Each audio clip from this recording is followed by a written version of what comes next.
Na head of planning department wo KNUST Professor Clifford Amwako na woche musa Asante mantemu sika ye twade ama wom na yate so no ebenyo hawo ewo impuntu nyuma ahodo so na woche mu ananka afrase 2024 mu nanka 7.3 billion Ghana cedis enso nei aba 6.1 yamani boni nana ya ojima etwaso Yini ya oda planning department ano ewaki university siapon emu Professor Clifford Amwako ne nsembia bodi Adom Kasee ne mo chire mu adia enam sa fimpenu na aduonu wonum akoma sika osofo hwe maiga na sika semso kenkan na ano no na sika we yato ho de ama Asante mantem nyumadi ahodo eswane nteno anhwe ya nyumadi bia wo de o mantam ne mu anke bebu ama mpontuo aba mantam ne mu no ebetumi atwetwe ne mu eno ntene sere o manfo no hwe ne mo se some interchange project na Katie phase 2 no nkampanyifo betumi akọ na nkoma wie bibia ntentem no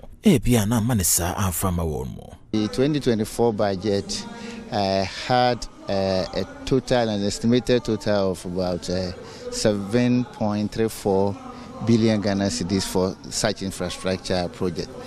And then the 2025 budget rather now looks at it at 6.1 billion. Which means that we are having a cut of about 16.8%. It isn't clearly explained in the budget, as I said it.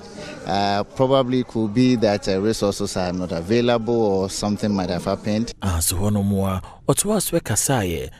Big push no there isn't any policy document that seems to support it. It is not referenced to any proposals. So maybe as the finance ministry may come later with a clearer, direct, if you like, policy push that will explain it further. But for now, we do not have any clear explanation for the big push. Nanu we see no Kanebo Chairman Emma National Health Insurance Authority, Dr. Ernest Kwakon, and so in same way episo.